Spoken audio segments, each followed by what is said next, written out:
누가복음 24장 13절에서 27절까지 말씀입니다. 그날에 그들 중 둘이 예루살렘에서 25리 되는 엠마오라 하는 마을로 가면서 그들이 서로 이야기하며 문의할 때에 예수께서 가까이 이르러 그들과 동행하시나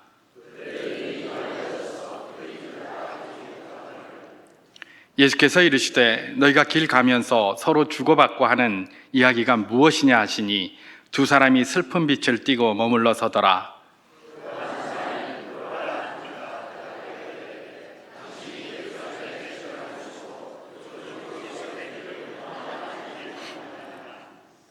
이르시되 무슨 일이냐?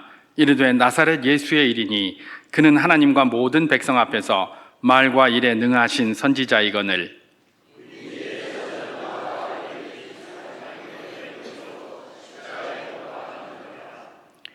우리는 이 사람이 이스라엘을 속량할 자라고 바랐노라.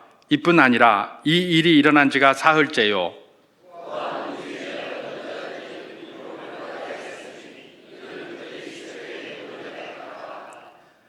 그의 시체는 보지 못하고 와서 그가 살아나셨다 하는 천사들의 나타남을 보았다 함이라.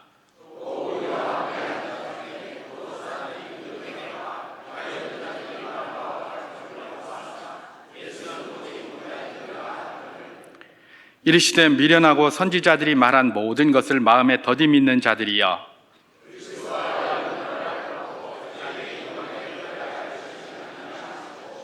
함께합니다.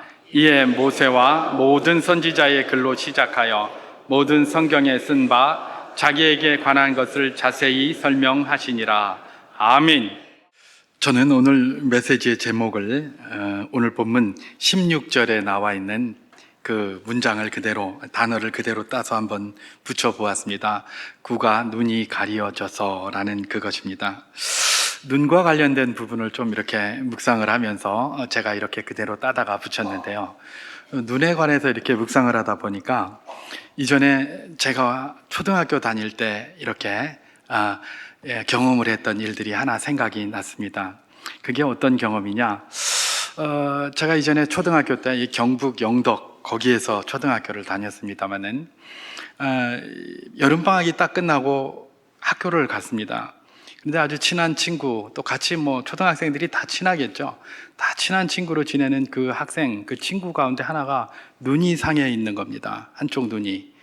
멀쩡했었는데 그 전에는 이쪽 한쪽 눈이 약간 상해, 이렇게 약간이 아니라 상해 있었습니다. 이렇게. 그러니까 이제 방학이 끝나고 나서 눈이 상해 있으니까 선생님이 부르더니 야 이리 와봐. 그러더니 너 눈이 왜 이렇게 된 것이냐라고 질문을 합니다. 그랬더니 그 친구가 뭐라고 이야기를 하냐면 활놀이를 하다가 그렇게 됐다는 겁니다. 그래서 이제 이전에 저희들이 이제 어렸을 때는 활놀이 같은 걸 많이 했잖아요.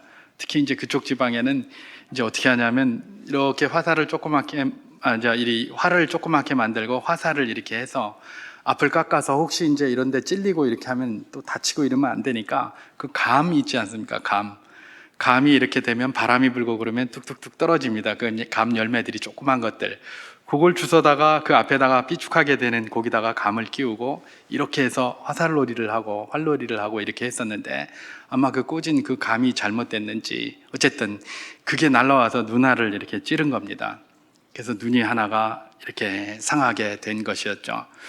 친구는 그냥 쾌활하게 그렇게 막 이렇게 뛰어다니고 그렇게 했었습니다. 그런데 우리 선생님이 갑자기 그러시는 겁니다. 아유 이놈아. 그러더니 눈물을 이렇게 흘리시더라고요. 그러면서 눈이 얼마나 중요한데 이렇게 이야기를 하시는 걸 들었습니다. 저는 그때 아직 이렇게 어렸기 때문에 선생님이 왜 우시나 잘 몰랐어요. 잘 몰랐습니다만은 사실은 그 우리 선생님이 이야기하신 게 뭐겠습니까? 눈이 얼마나 중요한데 라는 그 말이 제가 묵상을 하면서 그런 광경들이 잘 잊혀지지가 않아요. 그래서 이제 잠깐 제가 이렇게 소개를 했습니다. 우리 그때 선생님의 말씀처럼 눈이 참 중요합니다. 신체의 모든 부위 중에 중요하지 않은 것이 하나도 없겠죠. 그러나 그럼에도 불구하고 우리의 감각기관, 오감이라고 하는데 그 오감 중에서 최고의 기관이 아마도 눈이 아닐까 그렇게 생각이 되는 것 아니겠습니까? 눈이 모든 것들을 보고 이렇게 눈이 모든 것들을 판단할 수 있는 주요 감각기관이기 때문에 그렇습니다. 그래서 그런 속담도 있잖아요. 뭡니까? 백문이 불여일견이다. 뭐 백날 들어봐야 그거보다 한 번 보는 게 더 낫다. 뭐 이런 이야기를 하는 것이고, 또 뭐 영미권에서도 그런 걸 경험주의자들이 그러잖아요. 보는 것이 곧 믿는 것이다. 이렇게 얘기를 한단 말이죠. 그러니까 이 눈이 얼마나 중요한 것인지에 대해서는 뭐 사람들이 뭐 두말할 필요가 없이 모든 사람들이 다 인정하고 있는 것입니다. 감각기관 중에 사물을 가장 온전하고 정확하게 인식시켜 주는 것이 바로 눈이기 때문에 그렇습니다. 예, 우리 주님께서도 그래서 이 눈과 관련해서 한 말씀 하신 게 있습니다. 무슨 말씀을 하셨는가? 마가복음 9장 47절을 제가 한번 봉독해 보도록 하겠습니다. 만일 내 눈이 너를 범죄하게 하거든 빼버리라. 한 눈으로 하나님의 나라에 들어가는 것이 두 눈을 가지고 지옥에 던져지는 것보다 나으니라. 이렇게 말씀하셨습니다. 여기에서 우리 주님께서는 뭐라고 이야기를 합니까? 예, 만일 너희 눈이 범죄하게 하거든 눈을 빼버리라. 한 눈으로 천국에 가는 것이 두 눈을 다 가지고 지옥에 가는 것보다 낫다. 이렇게 말씀하십니다. 근데 여기서 두 눈을 다 빼버려라 이렇게 말씀하시지 않으시고 한 눈을 빼버리라 이렇게 얘기하셨어요. 그죠? 눈이 범죄하게 했으면 두 눈을 다 뽑으라고 얘기해야지 왜 한 눈만 뽑으라고 이야기를 하셨을까요? 그게 눈이 그만큼 중요하다는 겁니다. 그러니까 눈은 두 개 있으니까 한 눈 빼버려라 그냥. 눈이 범죄하게 하거든. 이렇게 이야기를 하시는 것이죠. 이것은 주님께서도 눈이 중요하다는 것들을 굉장히 강조하시는 말인 것이 분명합니다. 근데 그럼에도 불구하고 여기서 볼 수 있는 주님의 논조는 무엇입니까? 눈이 굉장히 중요하지만 그거보다 더 중요한 눈이 있다는 걸 이야기를 하는 겁니다. 우리 육신의 눈이, 우리가 세상을 바라보는 이 육신의 눈이 굉장히 중요합니다. 그래서 눈이 범죄하게 하면 눈을 빼버리는데 두 눈 다 뽑아버리라 하지 않고 한 눈을 빼버리라 이렇게 얘기를 합니다. 하나는 남겨두라는 겁니다. 이건 뭐예요? 눈이 그만큼 중요하다는 것들을 인정하신 거예요. 그런데 거기서 그치지 않죠. 두 눈을 가지고 지옥에 들어가는 것보다 나으니라 라는 이 말씀을 통해서 받을 수 있는 것은 우리가 육체가 가지고 있는 이 두 눈보다 더 중요한 눈이 있다는 것들을 이야기를 하시고 싶어서 이 말을 하는 것 아니겠습니까? 그러면 그 두 번째 더 중요한 그 눈은 무엇인가? 우리가 너무나 잘 아는 눈이겠죠. 그 눈은 바로 영적인 눈이라고도 하고 영안이라고도 하고 믿음의 눈이라고도 하는 바로 그 눈일 것입니다. 우리 주님께서 우리 육체의 눈도 굉장히 중요하지만 더 중요한 눈이 있는데 그 눈이 뭐다? 영적인 눈, 영안, 믿음의 눈이라고 할 수 있는 하나님의 손을 볼 줄 아는 눈, 하나님의 역사를 발견할 줄 아는 그런 눈이 더 중요하다라고 그렇게 말씀하고 계시는 것입니다. 교회의 역사를 보면 바로 이런 주님의 말씀을 따라서 사막으로 나간 수도사들이 있었습니다.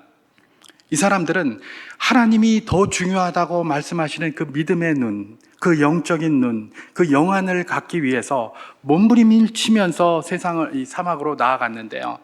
그곳에 가서도 보니까 요한일서 2장 16절에 나오는 것처럼 안목의 정욕이 여전히 있는 겁니다. 사막에 가면 뭐 볼 것도 별로 없고 그러니까 그냥 큰 문제가 없을 줄 알았는데 거기 가서도 이것도 보이고 저것도 보이고, 그때 사막에 수도사들이 여러 명이 있었는데 옆에 수도사들이 이렇게 하는 거 보니까는 나보다는 더 좋아 보이고 뭐 이러는 게 자꾸 보이는 겁니다.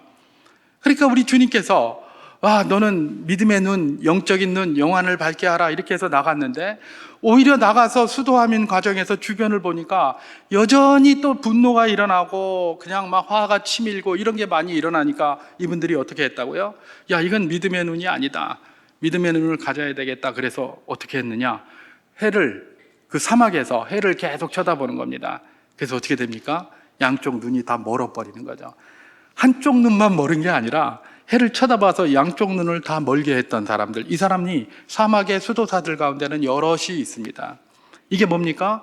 주님이 더 귀중하게 생각하신 그 눈, 그야말로 믿음의 눈, 그야말로 영적인 눈, 그야말로 영안이라고 하는 그 눈이 중요한데 그 중요한 영안을 얻기 위해서 이 육신의 눈이 자꾸 거추장스럽고 뭡니까?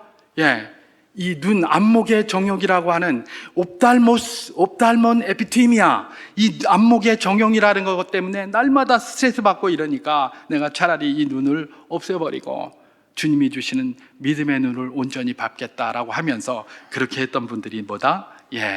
그 사막의 수도사들 가운데 우리 믿음의 선배들 중에 그런 분들이 있었다는, 그것이 교회의 역사에 있는 것이죠. 우리 주님은 우리 육체의 감각기관인 눈을 중요하다고 말씀하셨습니다. 특별히 눈은 연약한 곳이기 때문에 더 중요하다라고도 이야기한 부분도 또 있습니다. 그러나 우리 주님께서는 이 중요한 육체적인 눈보다 더 중요한 눈이 있다고 합니다. 그게 뭡니까? 바로 반복해서 제가 말씀드리는 것처럼 영적인 눈, 영안이라고도 하는 믿음의 눈이 바로 그것인 것이죠. 그런데 문제는 무엇입니까? 이 믿음의 눈이라는 것이 한 번 얻어서 그냥 계속 그렇게 가는 게 아니라는 데 있습니다. 이 믿음의 눈이 깨끗해져서 정말 하나님의 손길을 발견하고 하나님의 은혜를 발견할 때도 있어요. 그런데 이 믿음의 눈이 조금 어떤 때는 뭡니까? 자꾸 이게 뭔가 어두워지고 가리워져서 말입니다. 하나님의 손이 못 보이고 안 보이고 하나님의 역사가 보이지 않을 때가 있는 겁니다. 항상 한번 눈이 좋아졌으면 계속해서 좋아지면 되는데 이게 나이와 상관이 없습니다. 이 믿음의 눈은 나이가 들었든 안 들었든 그것과 상관이 없이 항상 좀 맑고 깨끗했으면 좋겠는데 때로는 뭔가 가리켜처럼 뿌얘가지고 잘 보이지도 않고 그러다 보니까 여러 가지 문제점들이 많이 노정이 되는 것이죠. 주님은 그 어떤 눈보다 그 믿음의 눈, 그 영적인 눈, 그 영안이 귀중하다고 하셨는데 늘 우리가 그것을 깨끗하게 보존하고 싶어 하지만 우리의 의도와는 다르게 늘 깨끗하게 보존이 되지 않는다는 사실이 우리 앞에 늘 펼쳐진다는 그것입니다. 오늘 우리가 본문에서 만나는 내용도 바로 그 내용 중에 하나인데요. 오늘 본문, 여러분 성경에 보면 엠마오 길에서 제자들에게 나타나시다라는 파란 글로 부제가 붙어 있는 그 본문입니다. 이 본문 누가복음 24장 13절을 제가 한번 봉독해 보도록 하겠습니다. 그날에 그들 중에 둘이 예루살렘에서 25리 되는 엠마오라 하는 마을로 가면서 이렇게 시작을 하고 있습니다. 주님 십자가 사건 이후에 주님의 제자들 중 두 사람이 한 25리쯤 예루살렘에서 25리 한 10km 정도 되는 엠마오로 이렇게 내려가고 있었던 일을 기록하고 있습니다. 이 두 제자가 누구인가에 대해서 보통 우리는 엠마오로 가는 두 제자라고 그렇게 언급을 합니다만은 이 두 제자가 누구였을까를 한번 질문하면서 들어가는 것이 참 좋겠습니다. 엠마오로 가는 이 두 제자 누구인가? 오늘 본문에 보면 24장 18절에 그 제자 중 한 사람은 글로바라고 명시되어져 있습니다. 그런데 다른 한 사람은 누군지 모르겠어요. 두 제자인데 한 사람은 글로바라고 명명이 되어 있는데 다른 사람은 누구인지 잘 모르겠어요. 이 사람이 누구인가? 이 사람이 누구인지를 알기 위해서 우리가 오늘 본문 누가복음 24장 28절에서 30절을 한번 읽어볼 필요가 있습니다. 제가 한번 봉독해 보겠습니다. 그들이 가는 마을에 가까이 가매 예수는 더 가려 하는 것 같이 하시니 그들이 강권하여 이르되 우리와 함께 유하사이다. 때가 저물어가고 날이 이미 기울었나이다 하니 이에 그들과 함께 유하러 들어가시니라. 그들과 함께 음식 잡수실 때에 떡을 가지사 축사하시고 떼어 그들에게 주시니 라고 그렇게 기록을 합니다. 여러분 여기에서 이 글로바라는 사람은 분명히 아는데 그 다른 한 제자는 누구인지를 우리가 유추할 수가 있습니다. 뭐냐면 제자들이 둘이 같이 갑니다. 근데 우리 마을로 같이 가자고 하더니 우리와 함께 유하사이다라고 하면서 어느 집에 예수님을 데리고 들어갑니다. 그리고 그 집에 둘이 데리고 들어가서 그 집에서 막 음식도 차리고 자기들 멋대로 합니다. 이 말은 무슨 말입니까? 이 두 사람이 같이 한 집에 사는 사람이었다는 것이죠. 한 집에 사는 사람이에요. 그리고 그 사람은 누굽니까? 글로바의 아내입니다. 여기 엠마오로 가는 두 제자는 누구냐? 한 사람은 글로바고 다른 한 사람은 글로바의 아내였다는 사실인 것이죠. 이 두 사람이 지금 부부가 지금 함께 그렇게 내려가는 것입니다. 글로바가 누구인가? 글로바는 예수님의 숙부, 작은아버지로 그렇게 알려져 있습니다만은 다른 이름으로 글로바의 다른 이름이 성경에 등장하는데 그게 뭐냐면 알페오라는 사람입니다. 알페오. 우리가 예수님의 제자 중에 세베대의 아들 야고보라는 제자가 있습니다. 그죠? 그런데 또 그것과 구분하기 위해서 알페오의 아들 야고보 이렇게 되어 있습니다. 그 야고보를 작은 야고보라고도 하는데 그 작은 야고보가 누구예요? 알페오의 아들이에요. 이 알페오가 누구다? 글로바 이 사람이라는 겁니다. 예수님의 숙부가 됩니다. 그러면 글로바의 아내는 누구인가? 어제 특별 새벽 기도의 마지막 날에 제가 잠시 설명을 드렸습니다만은 이분의 이름은 마리아라는 분입니다. 마리아라는 분인데 성경에서는 이분을 뭐라고 표현을 하고 있느냐? 야고보와 요셉의 어머니 마리아라고 표현하기도 하고요. 작은 야고보와 요새의 어머니 마리아라고도 표현하고요. 또 다른 마리아라고도 표현하고요. 또 글로바의 아내 마리아라고도 요한복음 19장 25절에서 표현을 하고 있습니다. 다시 말해서 이 글로바의 이 아내는 누굽니까? 마리아라는 이름을 가지고 있었고 야고보와 요셉의 어머니이기도 하고 다른 마리아라는 이름을 듣기도 하고 글로바의 아내라는 말을 듣기도 하는 겁니다. 여러분, 다른 마리아라고 한 이유가 뭘까요? 마리아가 몇 명이 있죠? 예수님이 십자가에 달리시고 그 이후로 등장하는 마리아라는 이름이 몇 명이 있습니다. 하나는 누굽니까? 예수님의 모친 마리아입니다. 그죠? 그리고 또 다른 하나는 누구입니까? 막달라 마리아라는 사람입니다. 그리고 다른 마리아라는 사람이 누구인가? 바로 이 글로바의 아내 마리아입니다. 이 모든 것들을 이렇게 감안해 본다면 이 글로바의 아내 마리아, 이분은 어떤 분인가? 예수님이 십자가에 달렸을 때에 그 밑에 여인들이 있었습니다. 그 여인의 이름이 4분이 등장하는데 모친 마리아, 그 다음에 뭡니까? 막달라 마리아, 그 다음에 다른 마리아, 글로바의 아내 마리아입니다. 그리고 누굽니까? 살로메라는 이 여인은 누구냐?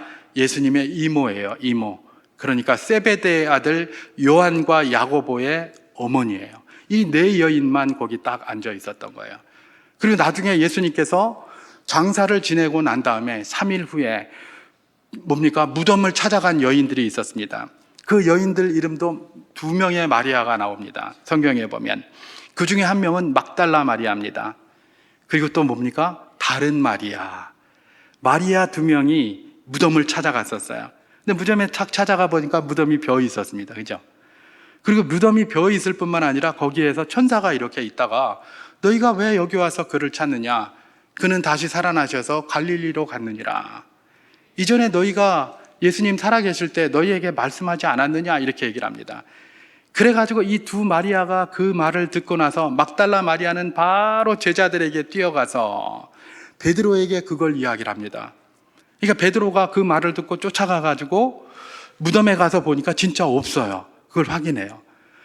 지금 제가 무슨 말을 하느냐면 이 글로바의 아내 마리아는 예수님이 십자가에서 달려있는 것도, 십자가 위에서 고통받는 것도, 십자가에 죽으시는 것도, 십자가에서 이제 죽으신 다음에 장사하신 것도, 그 다음에 장사하신 후에 향품을 가지고 갔다가 무덤이 비어있는 것도, 무엇보다도 천사한테 예수님이 부활하셨다, 지금 여기 계시지 않고 갈릴리로 갔다라는 말을 다 들은 사람입니다. 그게 누구예요? 글로바의 아내 마리아예요. 다른 마리아예요. 야고보와 요새의 어머니 마리아예요.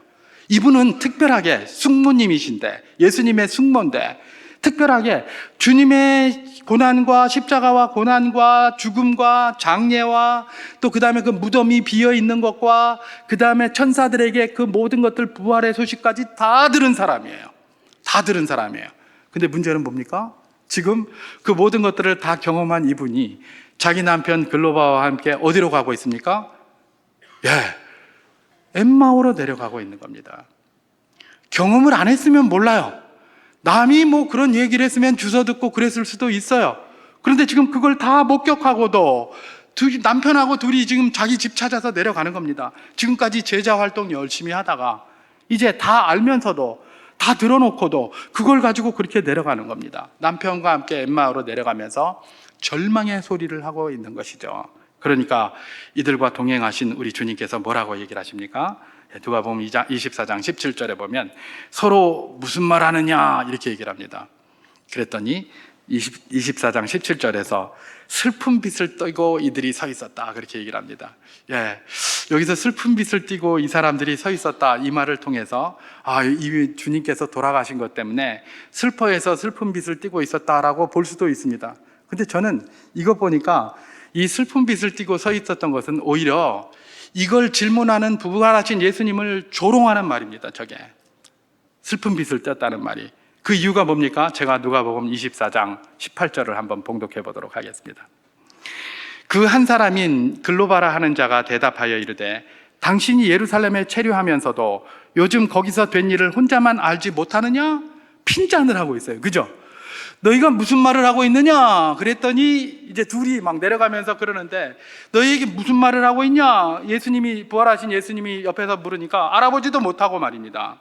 알아보지도 못하고 거기서 슬픈 빛을 딱 띠면서 네 예루살렘에서 내려오는데 요즘 있었던 일 모르나? 이런 참 서글프구나, 이러는 거예요. 이게 슬픈 빛을 띄었다는 게 무슨 주님이 돌아가신 그것 때문에 슬픈 빛을 띄었다는 그런 의미보다는 오히려 예수님이 그것도 모르고 너한테 질문하느냐라는 그런 핀잔 섞인 이야기예요. 그렇게 질문하는 거예요. 그것도 모르나? 예루살렘에서 일어난 일 왜 다 아는데 니만 모르냐? 니만 모르고 왜 나한테 그 질문하느냐? 바로 그러면서 슬픈 빛을 띠면서 찌릿찌릿 하고 있는 그런 모습이라는 겁니다. 이 사람들이 왜 이럽니까? 왜 이런 마음이 있으니까 지금 절망해서 거기서 내려가는 겁니다. 자, 그러면서 이 사람이 뭐라고 이야기를 하느냐? 그 일이 나사렛 예수에 관한 일이다. 너 그것도 모르냐? 사흘 전에 대제사장과 관리들 십자가에 못 박았다라고 증언합니다. 그러면서 아주 의미심장한 말을 하는데 이거 한번 들어보십시오. 오늘 본문 누가복음 24장 22절에서 23절까지 말씀입니다. 또한 우리 중에 어떤 여자들이 우리로 놀라게 하였으니 이는 그들이 새벽에 무덤에 갔다가 그의 시체는 보지 못하고 와서 그가 살아나셨다 하는 천사들의 나타남을 보았다 함이라, 이렇게 얘기를 합니다. 우리 중에 한 여자가 누굽니까? 바로 자기 부인이에요. 그죠? 그 여자를 옆에 데리고 지금 있어요. 그 부인이 지금 이야기하는 그 소리인데도 같이 다 들었잖아요. 지금 다 들은 거예요. 글로바도 듣고 부인은 직접 경험했고 다 들었어요. 그럼에도 불구하고 뭘 이야기를 하는 겁니까? 이제 죽었으니, 예수가 죽었으니 다 끝났다 그러고 엠마오로 가고 있는 겁니다. 여러분, 이상하지 않습니까? 인간은 보는 것이 믿는 것이다, 그렇게 이야기를 하고 이 경험주의의 원칙에 따라서 내가 경험한 것은 확신을 하잖아요. 내가 이 경험, 네가 무슨 말을 해도 내가 경험한 건데 이래가면서 네가 무슨 말해도 상관없어, 내가 직접 봤다니까, 내가 직접 확인했다니까, 이러면 끝이잖아요, 그냥. 그런데 이 사람들은 어떻게, 이 아내, 글로바의 아내, 특별히 예수님의 제자 중에 하나인 이 글로바의 아내는 예수님이 십자가에 달릴 때부터 고난받고 죽고 장사되고 또 무덤이 빈 것도 천사들에게까지 그 말까지 다 들어놓고도 이렇게 절망하면서 엠마오로 내려갈 수 있단 말인가, 참 이해가 안 갑니다. 그런데 오늘 성경은 바로 그렇게 된 이유에 대해서 아주 명확하게 누가복음 24장 15절 16절에서 이야기하고 있습니다. 제가 한번 봉독해 보도록 하겠습니다. 그들이 서로 이야기하며 문의할 때에 예수께서 가까이 이르러 그들과 동행하시나 그들의 눈이 가려져서 그인 줄 알아보지 못하거늘, 그렇게 얘기를 합니다. 이들의 눈이 뭐예요? 가리워져서 알아보지 못했다고 합니다. 여러분, 이들의 눈이 가리워져 있었기 때문에 그래요. 그들이 경험을 다 했어요. 다 했고 충분히 하나님이 그들에게 알려주시고 싶은 것들을 다 알려줬어요. 다른 누구보다도 이 글로바의 아내 마리아는 그 내용을 잘 알고 있어요. 직접 듣기도 했어요. 근데 막달라 마리아는 그걸 베드로에게 연락을 했는데 자기는 지금 예루살렘에서 떠나서 지금 엠마오로 내려가고 있는 중이에요. 인간의 이런 기본적인 상식으로는 이해할 수 없는 일을 이분들이 하시는데 그 이유가 뭐였다? 눈이 가리워져서 그랬다는 겁니다. 그게 성경의 증언이에요. 그러니까 눈이 가리워졌다는 게 확실한 게 부활하신 예수님이 옆에 와서 있는데도 못 알아보는 거예요. 눈이 가리워져서. 어떤 사람은 그럽니다. 부활하신 예수님의 모습이 워낙 많이 바뀌어 있었기 때문에 그래서 뭔지 알아보지 못했다, 그렇게 이야기하는 분들도 있어요. 그럴 수도 있습니다. 그런데 그것보다는 성경이 분명히 이야기하지 않습니까? 그들이 눈이 가리워져서 못 알아봤다, 이러는 거예요. 주석하는 사람들은 그렇게 이야기를 하는데 그것과 상관없이 성경이 명확히 이야기하는 것은 무엇입니까? 그들의 눈이 가리워져서 그렇게 몰랐다라는 겁니다. 그럼 도대체 무엇이 그들의 눈을 가리고 있었을까? 무엇이 그들의 눈을 가리고 있었을까? 그 질문을 우리가 한번 해봐야 되는 것입니다. 슬픔이 너무 그냥 깊어가지고 눈물이 막 가득 채서 눈을 가리고 있었을까? 그런 것 같지가 않습니다. 오늘 본문 누가복음 24장 21절을 보면 그들이 눈이 가리워지게 된 아주 중요한 이유가 하나 등장합니다. 제가 한번 봉독해 보도록 하겠습니다. 우리는 이 사람이 이스라엘을 속량할 자라고 바랐노라. 윗분하니가 이 일이 일어난 지가 사흘째요. 이렇게 얘기합니다. 우리는 이 사람이 이스라엘을 속량할 자라고 바랐노라. 여기에 핵심적인 그들의 눈이 가리워지게 된 이유가 있습니다.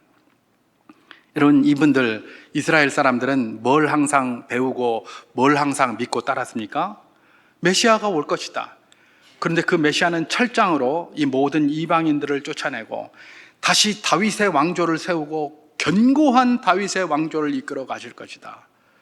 힘으로, 완력으로, 능력으로 그렇게 할 것이다. 그렇게 생각을 했어요. 그런데 가만히 보니까 주님께서 오병이어의 기적도 하시고 물 위를 걸으시고 죽은 자를 살리시고 막 하는 걸 보면서 와, 이분이야말로 그렇게 할 줄 알았어요. 그래서 기대를 했어요. 그랬는데 알고 봤더니 나중에 십자가에 가서 그냥 못 박히지를 않나, 아무 말도 못하고 있지를 않나, 그러다가 죽지를 않나. 그러고 나니까 그 다음에는 부활이고 뭐고 이런 소리가 안 들리는 겁니다. 무슨 말입니까? 내가 가지고 있었던 기대, 내가 가지고 있었던 소망, 내가 가지고 있었던 그런 어떤 확신, 자기들의 확신을 딱 갖다가 비춰보니까 예수님은 아닌 거예요. 하나도 안 맞아요. 하나도 안 맞고 하나도 안 맞다 보니까 무슨 부활 이런 얘기하면 부활이 어딨노? 그 어떤 미친 여자들이 그런 말 하더라. 이러고 있는 거예요. 자기 아내가 그 말 해줬는데 옆에서 자기 아내를 이런 여자들이 있더라. 아마 그래서 내 아내가 이런 말 안 했을지도 모릅니다. 괜히 미쳤다고 할까 봐. 어떤 여자들이 그랬다라고 한 게 바로 그런 데서 의미가 있습니다. 그렇게 이야기를 하는 겁니다. 여러분, 지금 뭘 이야기를 하고 있습니까? 주님이 명확하게 보여주고 계시는 것인데도 내 경험에 맞지 않는 겁니다. 내가 아는 바와 다른 겁니다. 그러니까 문제가 심각해지는 겁니다. 눈이 가리워져 버렸다는 것이죠. 여러분, 우리는 다니엘과 세 친구에 대해서 잘 알고 있습니다. 다니엘과 세 친구, 그 당시에 귀족과 거기 이스라엘에 있었던 귀족과 그 다음에 아주 명문가들, 왕족 자식들, 이 자제들 가운데 다니엘과 세 친구만 있었던 거 아니에요. 거기 굉장히 많은 귀족들, 그 자제들이 다 잡혀갔습니다. 다 잡혀갔어요. 그런데 거기서 잡혀가가지고 다른 친구들은 거기서 요구하는데, 바벨론에서 요구하는 대로 다 합니다. 근데 다니엘과 그 세 친구들만 안 합니다. 특별히 다니엘 안 하잖아요. 그죠? 안 하는데 다른 거 안 한 게 아니에요. 그것도 뭐 다른 거는 다 했어요. 예를 들면 이름을 고쳐라 그러면 이름도 벨드사살이라고 고치고 다 고쳤어요. 근데 뭐만 안 했어요? 이 음식 고기를 먹으려고 했는데 고기를 먹으라고, 왜냐하면 환관을 시키고 그 왕 옆에 세우려면 얼굴이 반들반들하고 저처럼 기름기도 좀 잘잘 흐르고 이래야 되는데 이게 붙잡혀 오느라고 사흘에 피죽도 못 먹은 것 같이 이런 애들 갖다 세웠다가는 괜히 왕한테 혼나겠으니까 이 왕의 밑에 있는 환관들, 왕의 그 신하들이 어떻게 한 겁니까? 고기 좀 먹고 때깔 좀 해서 얼굴에 기름기도 잘잘잘잘잘잘 좀 흐르게 해가지고 좀 보여주고 싶어서 고기 먹으라고 주는데 다니엘이 어떻게 한 거예요? 결단을 하고 나는 고기를 먹지 않겠습니다. 왜냐하면 그건 우상의 제물에 올렸을 것이다 라고 자기 속으로 생각을 하면서 그걸 먹지 않겠다. 그리고 한번 비교를 해봐서 내가 그거 안 먹어도 얼굴이 반짝반짝하면 안 먹게 도와달라, 이렇게 한 거예요. 결단을 해서 그렇게 한 다음에 했더니 진짜 얼굴이 반짝반짝해서 그 안 먹은 거 아닙니까? 우리는 그걸 다니엘의 결단이라고 합니다. 그럼 왜 다니엘은 그렇게 하는데 다른 친구들은 뭐 했단 말인가? 여러분, 왜 그랬을까요? 이 친구들은 믿음이 완전히 사라졌기 때문에 그렇습니다. 믿음이 물같이 녹았기 때문에 그래요. 왜 그럴까요? 그들은 배운 게 있어요. 배운 게 뭐냐? 성전에 들어가는데 이방인은 성전에 들어갈 수 없다라고 배웠어요. 지성소에는 1년에 한 번 대제사장만 들어갈 수 있고 그 모두도 들어갈 수 없다고 그랬어요. 대제사장이 그 대속제일에 7월 10일 날 지성소에 들어가 가지고 지성소에서 그 집례를 하다가 혹시 나이가 너무 많아서 죽을 수도 있잖아요. 죽어도 거길 들어갈 수가 없어요. 그러니까 대제사장 이 뒤에다가 뭘 묶습니까? 줄을 묶습니다. 줄을 묶어 가지고 방울을 달고 대제사장이 그 안에 딸랑딸랑 하면서 지성소에 들어갑니다. 지성소에 들어가서 거기 뭐를 집례를 하다가 너무 나이가 많아서 거기서 죽어서 딸랑딸랑 소리가 안 나면 밖에서 밧줄을 잡고 끌어냅니다. 이렇게. 왜요? 지성소에 못 들어가니까. 지성소에 아무나 들어가면 하늘에서 번개가 내려와서 다 태워 죽인다. 뭐 이렇게 믿고 있었어요. 그렇게 배웠고요. 하물며 이방인이겠습니까? 이방인이 지성소에 들어가면 다 불타서 다 뭐가 되지 않겠습니까? 그죠? 다 그냥 통구이가 다 될 것 같으니까 그렇게 한 거예요. 여러분, 이 느부갓네살이, 바벨론의 느부갓네살이 예루살렘을 침공해서 성전을 유린했습니다.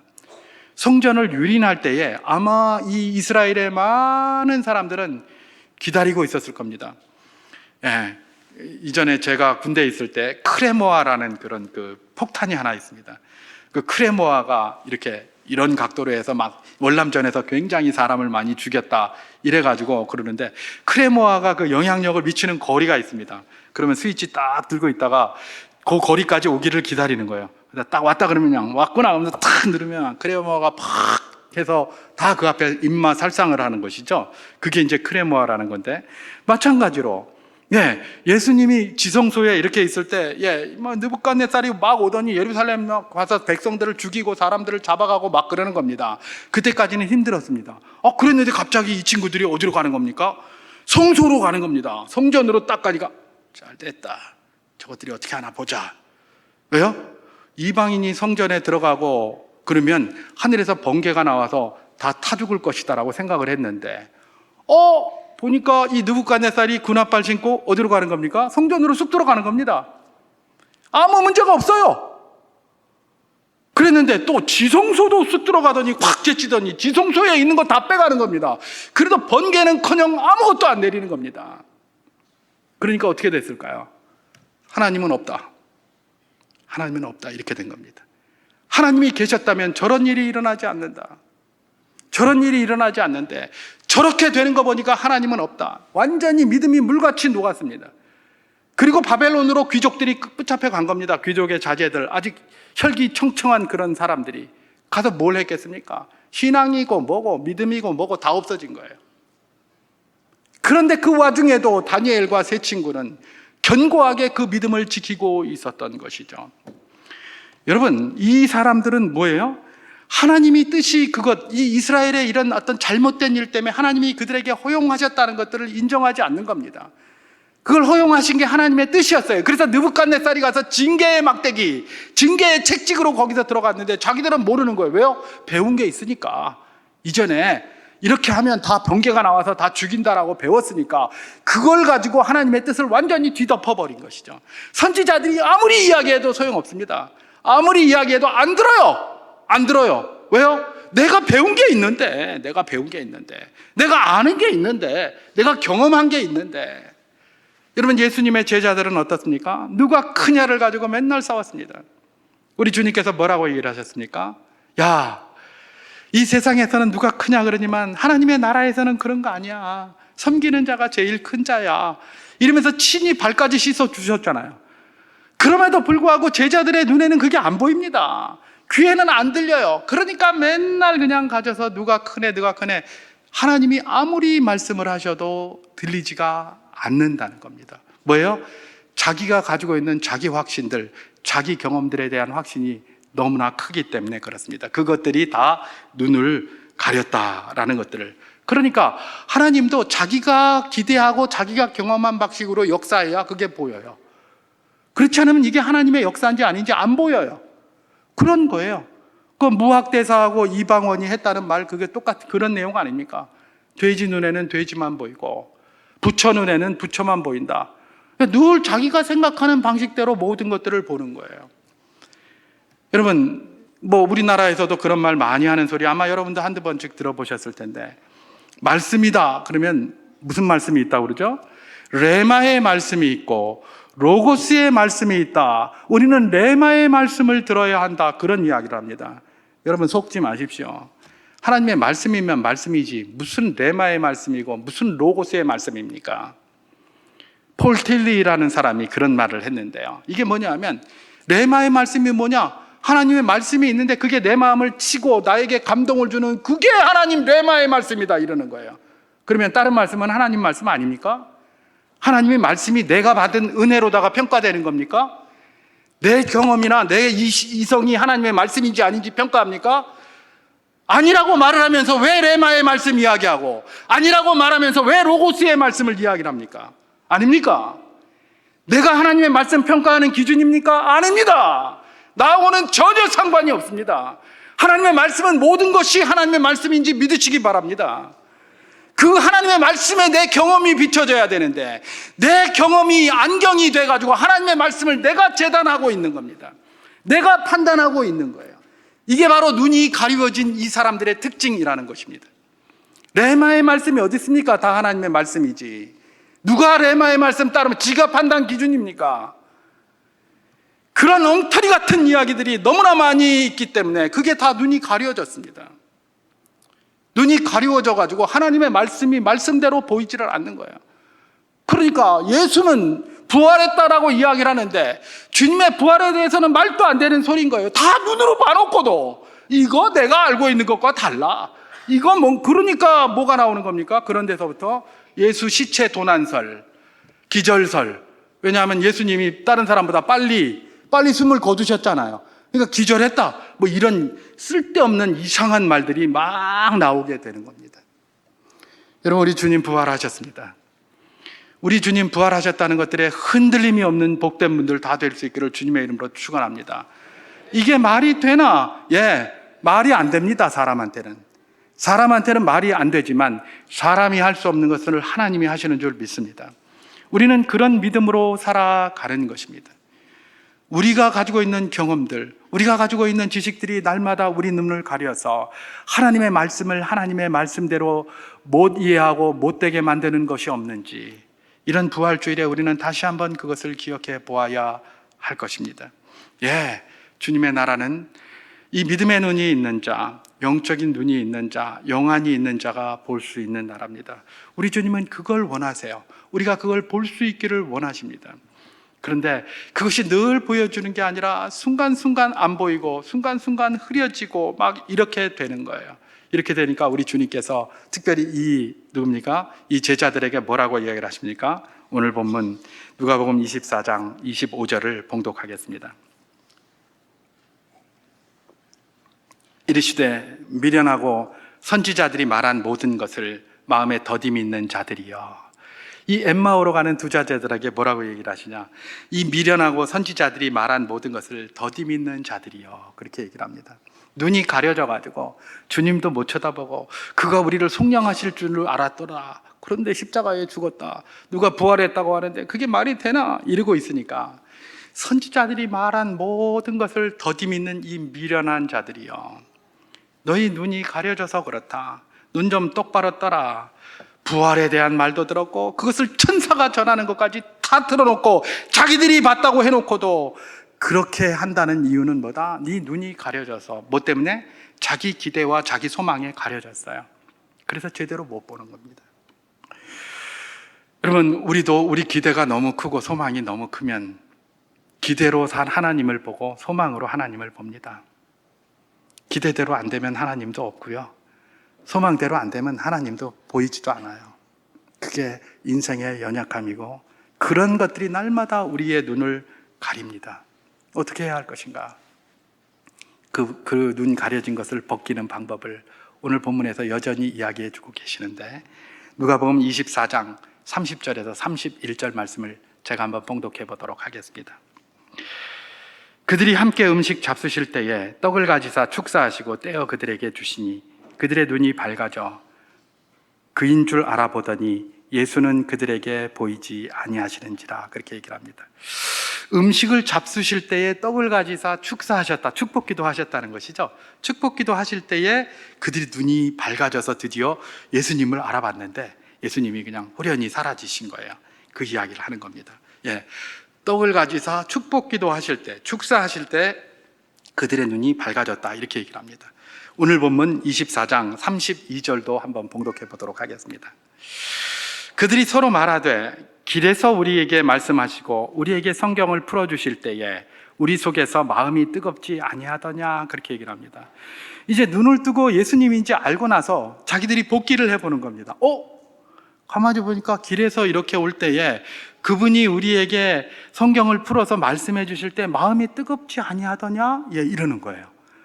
결국은 이들의 눈이 밝아진 게 뭐예요? 예수님께서 축복기도 하실 때에, 축사하실 때에 눈이 밝아졌고, 또 그 이전에 어떤 일이 있었다는 겁니까? 길에서 이렇게 오실 때에 성경을 풀어서 모세와 선지자를 잘 설명을 해 주시더라. 그때 우리 마음이 뜨겁지 아니하더냐, 그렇게 얘기를 합니다. 근데 여기 순서가 중요합니다. 길에서가 먼저입니까? 축사가 먼저입니까? 길에서가 먼저입니다. 그죠? 길에서는 아직 음식 먹으러 이 집에 들어가기도 전에 길에 오면서 했잖아요. 예수님이 길을 오면서 계속해서 성경 말씀을 풀어주셨어요. 풀어주실 때 이들이 마음이 굉장히 뜨거워졌어요. 막 뜨거워져 있는데 집에서 음식을 먹으려고 딱 하는데, 축복기도 딱 하시는데 그게 눈이 확짝 띄어진 거예요. 여러분, 우리가 항상 늘 순간순간 우리 눈이 흐려지고 뭐로 가려지지만 그 순간순간 흐려지고 가려지는 그 눈을 맑은 눈으로 할 수 있는 방법을 여기서 이야기하고 있음을 보겠습니까? 그렇습니다. 우리 눈이 맑아서 깨끗해져서 주님이 원하시는 믿음의 눈으로 주님의 손을 발견하고 주님의 은혜를 발견하는 중요한 방법은 결국은 하나님의 말씀 가운데 우리 마음이 뜨거워져야 된다는 겁니다. 그리고 나서 뜨거워진 그 마음으로 기도해야 하는 겁니다. 뜨거워진 그 마음으로 기도해야 돼요. 우리가 기도 요청도 하고 기도도 많이 합니다. 나를 위해서 기도해줘. 그러고 정작 자기는 별로 기도 안 해요. 냉랭한, 별로 기대가 없는 그런 기도의 역사가 있을까요? 그렇지 않습니다. 기도는 하나님의 말씀으로 뜨거워진 그 마음으로 기도할 때에 비로소 우리 눈에 가려진 것이 벗어지고 우리 눈에 연약한 것이 벗어지고 하나님의 손이 보이게 된다라는 사실을 여기서 이야기하고 있는 것입니다. 그러면 이것만 한번 생각해 보고 마치겠습니다. 아이고, 그거는 그렇다면 예수님이 그거 성경을 풀어주시니까 잘하는 거지. 이영 목사, 네 같은 사람이 이게 풀어주니까 내가 알겠나, 이거. 네가 예수님처럼 잘 풀어주면야 나도 그냥 마음이 펄펄 끓겠다. 혹시 그렇게 생각하십니까? 예수님이 그냥 말씀 풀어주신다면 난 마음이 그냥 펄펄 끓을 거야. 그냥 펄펄 끓어서 다 될 거야. 그냥. 그리고 예수님이 축복기도 해주신다면 내 눈이 벌떡 띄어서 신봉사가 그냥 눈뜨시 펄쩍 뜰 거야. 혹시 그렇게 생각하십니까? 여러분, 예수님이 길을 걸으면서 이 사람들한테 성경을 풀어주실 때에 이 사람들은 그 풀어주시는 그분이 예수님인지 알았습니까? 몰랐습니까? 몰랐어요. 누가 옆에 오는지도 몰랐잖아요. 알았으면 그 말이 의미가 있는데 몰랐어요. 누군지도 모르는데 옆에서 성경을 이야기해 주는데 그냥 가슴이 뜨거워지는 거예요. 무슨 말입니까? 이영 목사가 풀어줘도 가슴이 뜨거워져야 해요. 예수님인지 몰랐다니까. 그리고 축복기도 하실 때도 그게 예수님이 축복기도 하시는 건 줄 알았습니까? 아니면 저 예루살렘에서 일어난 바보 같은 일도 모르는, 이런 일도 모르는 바보한테 축복기도 받은 겁니까? 마음이 뜨거워지니까 같이 가자 그랬지 예수님인지 몰랐다니까요. 그때까지 아직 눈이 안 밝아졌잖아요. 그죠? 다시 말해서 성경 말씀을 듣다 보니까, 풀어주는 걸 듣다 보니까 마음이 뜨거워져요. 이 사람 봐라. 이거 밥이랑 같이 먹어야 되겠다. 그리고 데리고 들어간 거예요. 그래서 거기서 밥을 같이 먹을 때 예수님이 축복 기도를 딱 하시니까 그때서야 눈이 딱 떠져가지고 아이고 예수님, 그러고 나니까 사라졌어요. 그죠? 여러분, 이게 뭡니까? 예수님이 성경을 풀어주시는 것과 상관없어요. 누가 풀어주시든지 간에 하나님의 말씀을 풀어주시면 가슴이 뜨거워지는 거예요. 가슴이 뜨거워진 그 눈에서 축복 기도를 할 때에 놀라운 이런 어떤 비늘이 벗겨지는 역사들이 일어나는 것 아니겠습니까? 그걸 사람이 벗기는 게 아니기 때문에 누가 벗기는 겁니까? 하나님이 벗기시는 거잖아요. 누가 하든지 간에, 누가 말씀을 가르치든지 간에, 누가 성경을 풀어서 해석하든지 간에 상관이 없습니다. 누가 축복 기도를 하든지 간에 상관이 없습니다. 예수님이 하시면 제일 좋고 안 하셔도 상관없어요. 누가 해도 상관이 없습니다. 뭡니까? 우리가 말씀으로 마음이 뜨거워져야 하고 기도를 함으로 그것으로 역사를 일으켜야 되는 것입니다. 그것이 바로 무엇입니까? 이 말씀이 우리에게 주시는 도전인 것입니다. 오늘 부활주일입니다.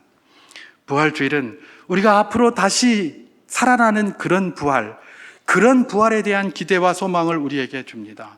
예수님께서 우리의 부활의 첫 열매가 되셨기 때문에 그렇습니다. 그러나 이 부활주일은 그 부활뿐만 아니라 천국의 삶을 살아가야, 이 땅에서도 천국의 삶을 맛보고 살아가야 할 우리들에게 부활의 역사들이 있어야 할 것을 요청하고 있습니다. 부활의 역사가 뭡니까? 얼마나 많은 것이 죽어 있습니까? 내 눈이 지금 가려져 있습니까? 그것도 죽어 있는 겁니다.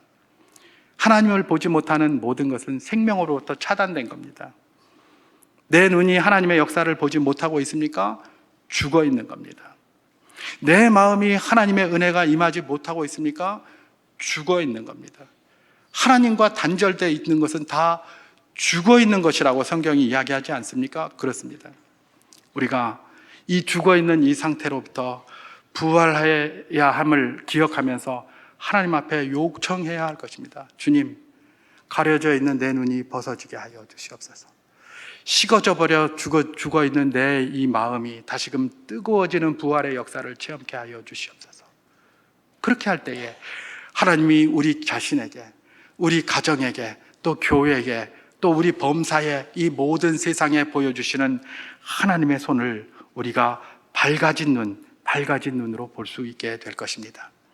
기본은 하나님의 말씀 붙드는 것이고, 기본은 그 말씀 붙들고 기도하는 데 있다라는 사실을 기억하면서, 주님, 내게 죽어있는 모든 것들 다시 살려내는 역사가 있도록 주님 은혜를 베풀어 주시옵시고, 나로 말씀 사모하는 은혜를 허락하여 주시옵시고, 말씀을 볼 때마다 가슴이 뜨거워지는 역사가 있게 하시고, 또 서로 중보하며 서로의 눈을 밝히기 위하여 기도할 때에 하나님, 우리 눈이 밝아져 주의 역사와 손길을 날마다 보는 저희가 되게 하여 주시옵소서.